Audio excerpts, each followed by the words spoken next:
اعوذ باللہ من الشیطان الرجیم بسم اللہ الرحمن الرحیم اللہم صلی علی سیدنا محمد وعلی آل سیدنا محمد بعدد کل ذرۃ مئۃ الف وسیم۔ سورہ بقرہ آیت نمبر 238۔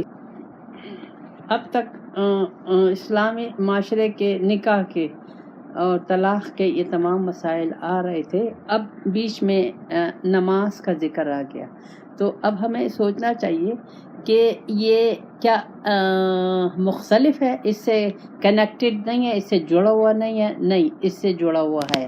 کیوں جڑا ہوا ہے؟ اس لیے کہ جو میاں بیوی ہیں وہ ایک معاشرے کے، وہ ایک گھر کی بنیاد ہے میاں بیوی کے ذریعے سے۔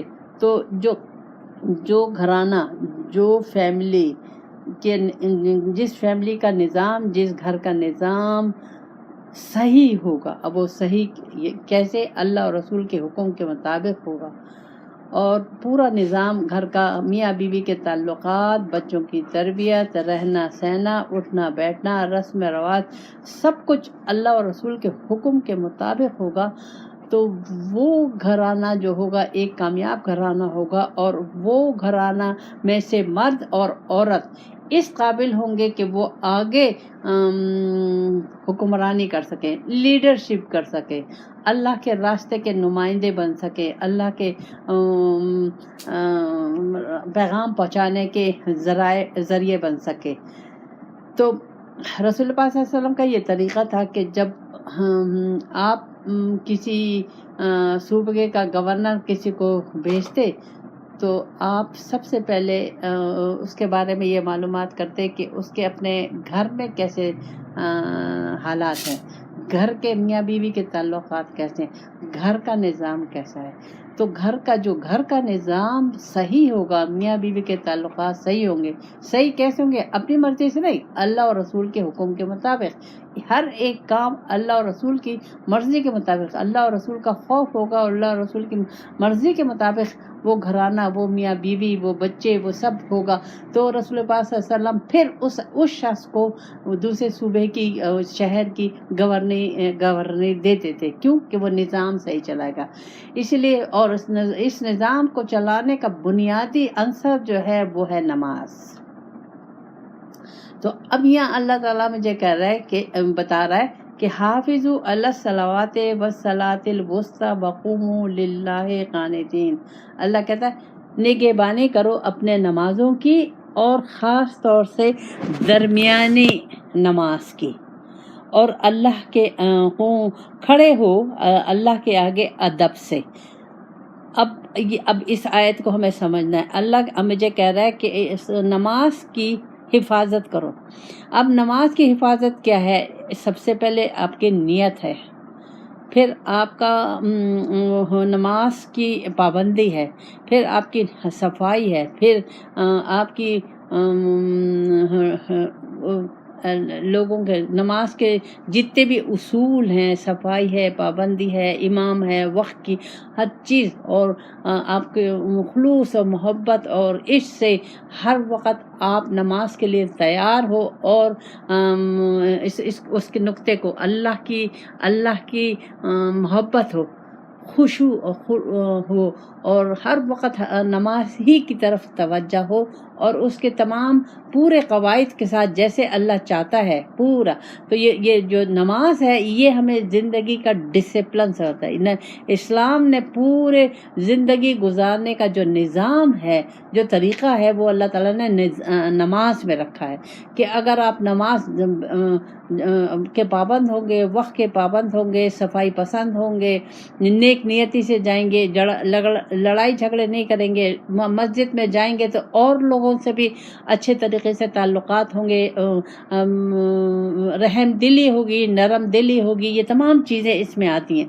پھر اللہ تعالیٰ کہتا ہے کہ نماز جو اس طریقے سے اپنے نمازوں کی کرتا ہے تو وہ ہر چیز میں وہ میانہ روی کے صلاۃ الوسطی۔ اب یہ صلاۃ الوسطی کا مطلب ہم لوگوں نے لیا ہوا ہے عصر کی نماز، یہ نہیں، اس کا مطلب ہے اچھے طریقے سے، نیک نیت سے، خلوص سے ہر وقت اللہ کی دربار میں حاضری، ہر وقت اللہ کی طرف متوجہ رہنا، اور ہم ہر چیز کا درمیانی راستہ بڑے اچھے طریقے سے زندگی کو گزارنا. اسی طرح نماز کو بھی کہ آپ نماز کو بہت اچھے طریقے سے خلوص سے محبت سے پوری توجہ سے آپ نماز پڑھیں گے.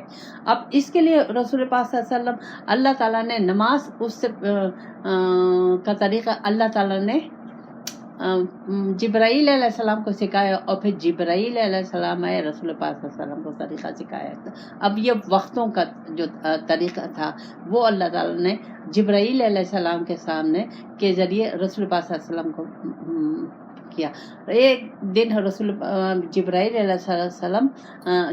علیہ السلام انسانی شکل میں آئے اور انہوں نے آ کے حضور کو فجر سے لے کر عشاء تک کی تمام نمازوں کے پہلے وقت میں یعنی جیسے اگر 4 بجے نماز کا ٹائم ہے تو 4 بجے نماز کا ٹائم شروع ہو گیا تو وہ پہلا وقت 4 بجے ہے تو اس وقت کی اور اسی طرح ظہر ہے تو یہ ایک دن آپ نے اس طریقے سے نماز کی. دوسرے دن آپ دوبارہ آئے انسانی شکل میں اور دوسرا ٹائم ہے کہ جیسے 4 بجے فجر کی نماز ہے اب 5 بجے تک آپ پڑھ سکتے ہیں.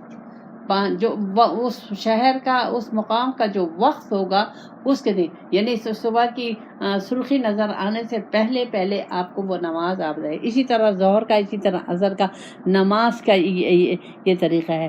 تو اور اللہ کے آگے پوری حضوری سے کھڑا ہونا. اچھا جب ہم اللہ کو پوری حضوری سے کھڑے ہوں گے اور اپنی نماز کو اسی طرح ادا کریں گے جیسے اللہ چاہتا ہے. اب نماز کے ساتھ صرف نماز اٹھک بیٹھک نہیں ہے. نماز جو ہے وہ نظام پوری زندگی گزارنا کا ایک نظام ایک طریقہ ہے. سچائی ہے اس میں. آپ بے ایمانی نہیں کر سکتے, دھوکہ نہیں دے سکتے, جھوٹ نہیں بول سکتے, وقت کی پابندی ہے, صفائی ہے, لوگوں کے ساتھ رحم دلی ہے, لوگوں کا خیال رکھنا ہے, پڑوسیوں کا خیال رکھنا ہے, نیک نیت یہ تمام چیزیں اس میں آ جاتی ہیں. تو اگر آپ ہر کام جب آپ کی نماز ایسی ہوگی تو آپ کے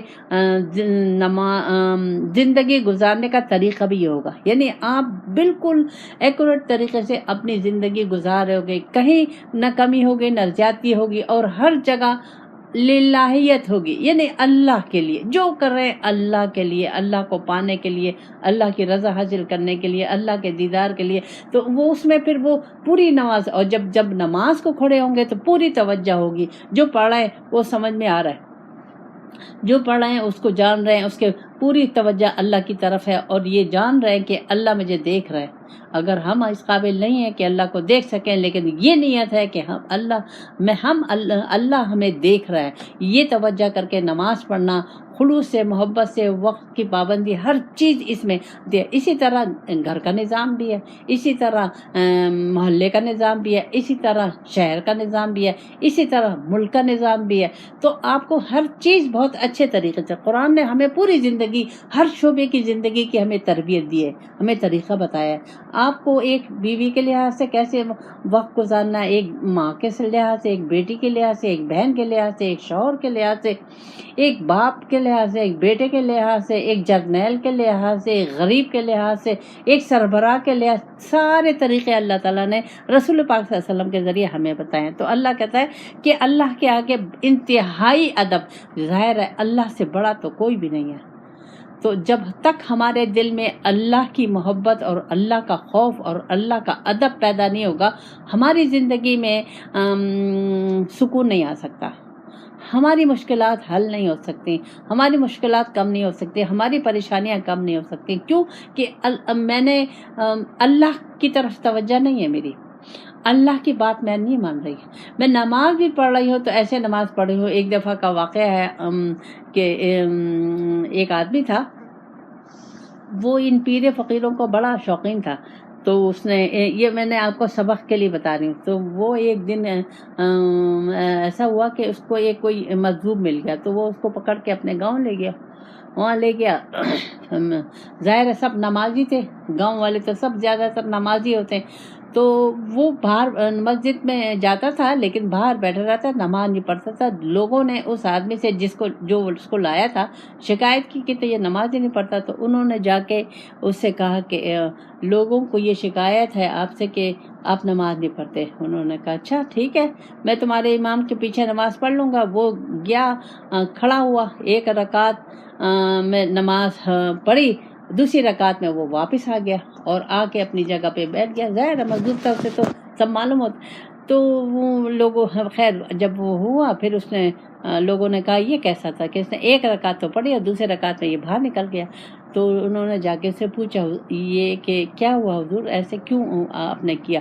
تو انہوں نے کہا کہ بھائی تمہارا امام جب تک نماز پڑھاتا رہا ہم نماز پڑھتے رہے، لیکن جب وہ دوسری طرف چلا گیا، دوسرے شہر چلا گیا اور گائے ڈھونڈنے لگا، بھینس ڈھونڈنے لگا، تو میں واپس آ گیا۔ تو اب گائے اور بھینس کیوں ڈھونڈ رہا تھا؟ اس لیے کہ اس کے بیٹے کی شادی تھی، تو اب اس کا خیال آیا کہ میں دوسرے شہر جاؤں گا، وہاں جاؤں گا تو گائے بھینس مجھے مل جائے گی۔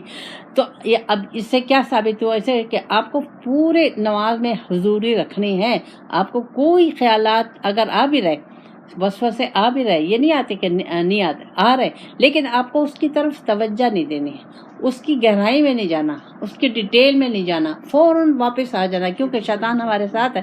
وہ تو ہم نہیں چاہتا کہ ہم اللہ کے آگے اتنے ادب سے، اتنے خلوص سے، اتنے محبت سے، اتنی توجہ سے، خشوع سے کھڑے ہوں، تو وہ ہمیں ڈسٹرب کرتا رہتا ہے۔ لیکن اب مجھے چاہیے، شیطان میں سے افضل نہیں ہے، میں شیطان سے افضل ہوں، تو اب انسان شیطان سے افضل ہے، تو اب انسان کو چاہیے کہ وہ اللہ سے اتنا گہرا رابطہ رکھے، اتنا مضبوط رابطہ رکھے، اتنا یقین کا رابطہ رکھے کہ وہ شیطان اس پہ زیادہ دیر حملہ ور نہ ہو سکے، وہ اس پہ قابو نہ پا سکے۔ تو اب اللہ تعالیٰ یہی کہہ رہا ہے کہ تم جب تم نماز کی پابندی کرو گے، نماز کے پورے اصول جو اللہ تعالیٰ نے بتائے ہیں، خشوع، صفائی، وقت کی پابندی، ہمدردی، رحم دلی، لوگوں سے اچھے تعلقات، اچھے معاملات، اچھے تو اب اللہ تعالیٰ کہہ رہا ہے کہ یہ ہے اصل نماز، اس طریقے۔ اچھا اب آ گیا لڑائی کا ٹائم، جہاد کا ٹائم، دشمن نے ہمارے اوپر حملہ کر دیا۔ اب یہاں دیکھیں کہ نماز کسی حالت میں بھی معاف نہیں ہے۔ یہی مسلمان کی شان ہے، یہی مسلمان کی پہچان ہے، یہی مومن کی پہچان ہے۔ تو اب وَإِنْ خِفْتُمْ فَرِجَالًا وَرُكْبَانًا، اللہ کہتا ہے اگر تمہیں خوف ہو یا تم پیدل ہو یا سوار ہو تو تم جماعت کی نماز تو نہیں کر سکتے، تم قبلے کی طرف منہ تو نہیں کر سکتے، لیکن تم اشارے سے نماز پڑھ سکتے ہو، اللہ تعالیٰ یہ کہہ رہا ہے۔ اور فَإِذَا آمَنْتُمْ فَاذْكُرُوا اللَّهَ كَمَا علمکم ما لم تکونوا تعلمون، اور جب تم امن سے ہو جاؤ، یعنی لڑائی ختم ہو جائے، سکون سے ہو جاؤ، تو تم پھر اللہ کو یاد کرو، یعنی آپ وہ نظام دوبارہ، وہ جو نماز کا جو نظام ہے، جو اس کی شان ہے، جو طریقہ ہے، وہ آپ کو، جو اللہ نے آپ کو بتایا، یعنی آپ ہر جگہ ڈسپلن رکھیں گے، ہر جگہ اللہ کا نظام رکھیں گے، اللہ کی جو قانون ہے، جو اللہ کا قانون ہے وہ رکھیں گے، اور بڑے اچھے طریقے سے۔ ظاہر اللہ تعالیٰ نے سب کچھ ہمیں بتا دیا کہ کس طریقے سے آپ اللہ تک پہنچ سکتے ہیں، اللہ کا ذکر کر سکتے ہیں۔ تو اگر اللہ تعالیٰ نے اب ذکر، اب یہاں جب نماز ختم ہو جائے گی تو پھر ہمیں اللہ تعالیٰ کہہ رہا ہے کہ تمہیں خیال کرنا ہے کہ کس طریقے سے تمہیں اپنا فرض ادا کرنا ہے۔ اور اللہ تعالیٰ نے جس طریقے سے ہمیں نماز پڑھنے کا حکم دیا ہے، یعنی پوری توجہ کے ساتھ، سکون کے ساتھ، پورے ایک جو ہم پڑھ رہے ہیں اسے ہم جانیں اور اس کے مطابق ہمیں عمل کرنے کا اللہ تعالیٰ نے حکم دیا ہے، یعنی فوکس اللہ کی طرف۔ اللہ تعالیٰ کہہ رہا ہے فوکس، اصل ہے فوکس۔ جب آپ کے پاس امن ہو گیا، یعنی لڑائی ختم ہو گئی، اب آپ 5 وقت کی نماز پڑھیں گے جس طریقے سے اللہ تعالیٰ نے بتایا ہے، جس طریقے سے اللہ تعالیٰ نے آپ کو ذکر بتایا ہے۔ اب ذکر اگر کہیں تو ایک تاجر، مثال لے، ذکر اللہ تعالیٰ کہہ رہا ہے ذکر کرو، ہر وقت اللہ کی یاد کرو۔ اب ہر وقت اللہ کی یاد کیسے کریں، اس کو بھی ہمیں سمجھنا ہے۔ کہ ایک اگر ہم دکاندار ہے یا ایک نوکری پیشہ ہے یا ایک کوئی کام کر رہا ہے، اس وقت کس طریقے سے ہم ذکر کریں. ظاہر ہے تسبیح لے کے تو ہم نہیں بیٹھ سکتے، ظاہر ہم مصروف ہیں، گاہ کر رہے ہیں، یہ آ رہا ہے وہ. اچھا تو اب اس وقت کیا ہے وہ ذکر کیا ہے؟ وہ اللہ کا خوف آپ کے دل میں ہونا چاہیے. اور آپ جو بزنس کر رہے ہیں، آپ جو نوکری کر رہے ہیں، آپ جہاں بھی کام کر رہے ہیں، اس کو انتہائی ایمانداری سے جو اللہ تعالیٰ نے مجھے بتایا ہے، بغیر کسی کو دھوکہ دیے ہوئے، بغیر کسی کو نقصان دیے ہوئے، جو طریقہ ہے جو اللہ تعالیٰ نے بتایا اس طریقے سے کرنا ہے. کسی کو کپڑا اگر آپ دے رہے ہیں، مثلا آپ کسی کو کپڑا دے رہے ہیں تو آپ کو ایک دھاگے کا بھی فرق نہیں رکھنا چاہیے. ایک دھاگا کیا چیز ہے، ایک دھاگے کا بھی فرق نہیں رکھنا چاہیے. کوئی چیز بیچ رہے ہیں تو آپ کو خراب چیز نہیں دینی، خراب چیز نہیں بیچنی. آپ اپنی چیز کی ہم کو وہ بتائیں گے، خراب چیز کا بھی بتائیں گے، خراب کپڑے کا بھی بتائیں گے، ہر چیز کا نقص بتائیں گے. تو یہ تمام چیزیں جو اس میں شامل ہیں، تو یہ جو جس طریقے سے اگر ہم اس طریقے سے بزنس کر رہے ہیں یا نوکری ہم کر رہے ہیں، ہمارا پہنچنے کا ٹائم 8 بجے اور ہم پہنچ رہے ہیں 9 بجے اور حاضری لگا رہے ہیں ہم 8 بجے کی، تو کیا یہ جو ہم نے 1 گھنٹے کی جو یہ ہم نے غیر حاضری کی اور ہم نے 1 گھنٹہ کا ٹائم ہم نے لگایا، تو اس گھنٹے کا جو پیسے ہیں وہ کیا حلال ہے؟ نہیں، حرام ہے. تو اب یہ معمولی چھوٹی چھوٹی چیزیں ہیں، چھوٹے چھوٹے نقطے ہیں جس کا ہم خیال رکھیں. یہ خیال ہم کب رکھتے ہیں؟ جب ہمارے دل میں اللہ کا خوف آ جاتا ہے، جب ہمیں یہ پتہ ہے اللہ دیکھ رہا ہے، اللہ سن رہا ہے اور اللہ ہم سے پوچھے گا. اب لوگ کیسے نوکریاں کرتے ہیں، کس طریقے سے رشوت کا بازار گرم ہے، کس طریقے سے سود کا بازار گرم ہے، کس طریقے سے دھوکوں کا بازار گرم ہے، ہر چیز. یعنی اب ہم مسلمان رہے نہیں ہیں. تو جو اللہ کہتا ہے کہ اگر اس وقت تم جاب کر رہے ہو، 5 وقت کی نماز اپنی جگہ پہ ہے، اس میں کوئی کمی بیشی نہیں ہوگی، لیکن اس کے علاوہ بھی آپ کو ہر وقت رسول پاک صلی اللہ علیہ وسلم دائمی ذاکر تھے، رسول اللہ صلی اللہ علیہ وسلم دائمی ذاکر تھے. تو اب مجھے تلاش کرنا ہے، مجھے ڈھونڈنا چاہیے، مجھے سوچنا چاہیے، غور و فکر کرنا چاہیے کیسے رسول اللہ صلی اللہ علیہ وسلم دائمی ذکر تھے. کیا آپ غسل خانے نہیں جاتے تھے؟ کیا آپ سوتے نہیں تھے؟ کیا آپ یہ تمام چیزیں ہمیں اگر ہماری جستجو ہوگی، ہماری طلب ہوگی تو ہمیں معلوم کرنی چاہیے اور اس پہ عمل کرنا چاہیے. تو یہاں اللہ تعالیٰ کہہ رہا ہے کہ جو میں نے تمہیں بتایا ہے، جو طریقہ میں نے تمہیں بتایا ہے اس طریقے سے کرو. تم نہیں جانتے کیا سارا طریقہ میں. یعنی یہاں اللہ تعالیٰ کہہ رہا ہے اب یہاں کیا چیز آئی کہ تمہاری کوئی مرضی نہیں چلے گی. جو میں نے کہا ہے، جو میں نے طریقہ بتایا ہے، تمہیں اس کو سمجھنا ہے، غور و فکر کرنا ہے، تدبر کرنا ہے اور جاننا ہے کہ کس طریقے سے زندگی گزارنی ہے. پھر اللہ تعالیٰ فرماتا، پھر اب یہ ایک نظام زندگی ہے. اگر ہم ان اصولوں پہ اپنے زندگی کا نظام قائم کریں گے تو کبھی لڑائی جھگڑے، دنگا فساد، میاں بیوی کے تعلقات، بچوں کی پرورش سب آسان ہو جائے گی، سب مسئلے ختم ہو جائیں گے. کیوں کہ ہم نے اللہ کو لے لیا، اللہ سے کنیکشن کر لیا.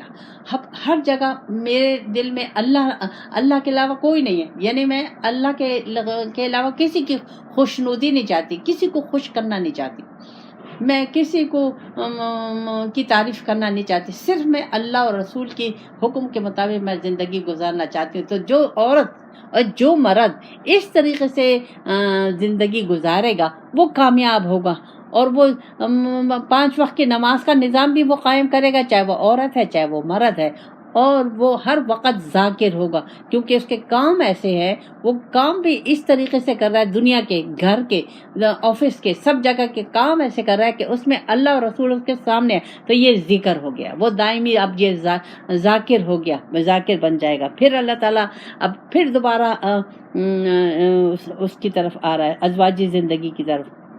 اب اللہ تعالیٰ کہہ رہے والذین یتوفون منکم یذرون ازواجا وصیۃ لازواجہم متاعا الی حول غیر اخراج. اللہ کہتا ہے جو مرد مر جائے، یعنی جس وقت وہ جا رہا ہے اسے پتا ہے کہ اب میں بچوں گا نہیں، تو اسے چاہیے کہ وہ وصیت کرے. کس کے بارے میں؟ اپنی بیوی کے بارے میں، کہ اس کو نکالنا نہیں، اس کو پورے 1 سال تک نان نفقہ دینا ہوگا.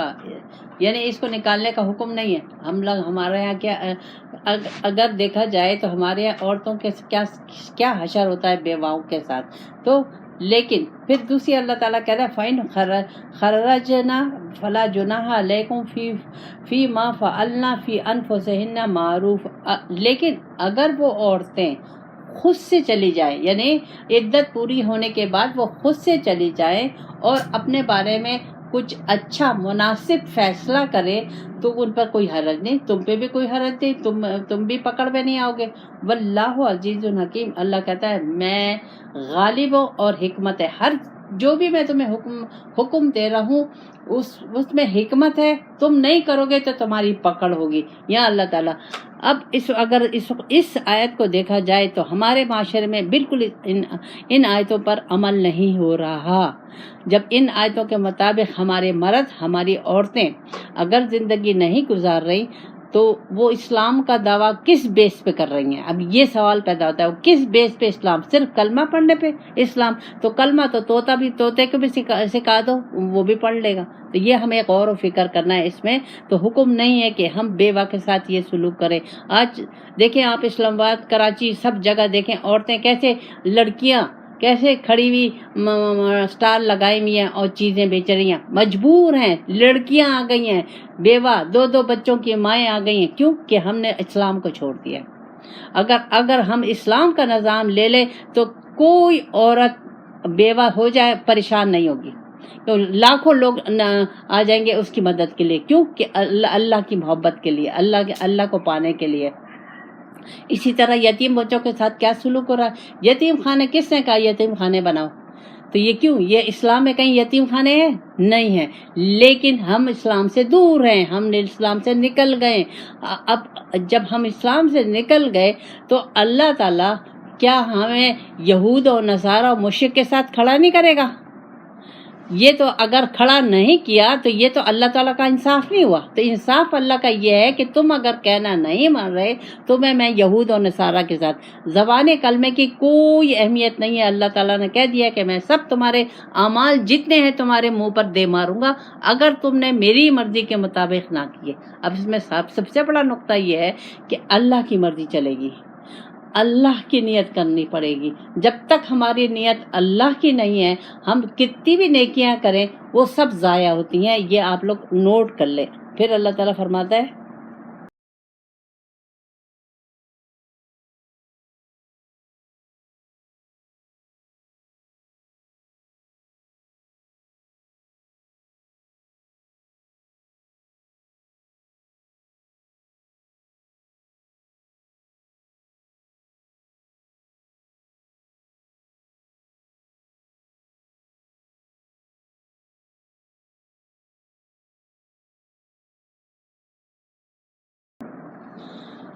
اچھا وَلِلْمُطَلَّقَاتِ مَتَاعٌ بِالْمَعْرُوفِ. اللہ کہتا ہے طلاق والیاں، جو طلاق والیاں ہیں ان کے لیے مناسب دان نفقے کا کرنے کا حکم اللہ تعالیٰ دیتا ہے. اب اس میں 1-2 چیزیں دیکھیں. اللہ تعالیٰ نے مرد یہودی لڑکی سے بھی شادی کر سکتا ہے، عیسائی لڑکی سے بھی شادی کر سکتا ہے. یہ جو آیتیں ہیں یہ وراثت ابھی نہیں آئی تھی تو یہ اس سے پہلے کی آیتیں ہیں. اچھا اب جب وراثت آ گئی تو اب یہ اپنی جگہ پہ ہے، لیکن اب وراثت کا عورت کا 8واں حصہ آ گیا. اب شوہر کے مرنے کے بعد اس کی جائیداد میں بیوی کو 8واں حصہ ملے گا. اب لیکن اگر بیوی مشرک ہے، یہود اور نصارہ ہے، تو مرنے کے بعد اس کا کوئی حصہ نہیں ہے، اس کا وراثت میں کوئی حصہ نہیں ہے. لیکن ایک انسانیت کے طور پہ ہم اس کے نان نفقے کا خیال رکھیں اللہ کو پانے کے لیے، اللہ کی رضا کے لیے، تو زیادہ بہتر ہے. حقاً علی المتقین.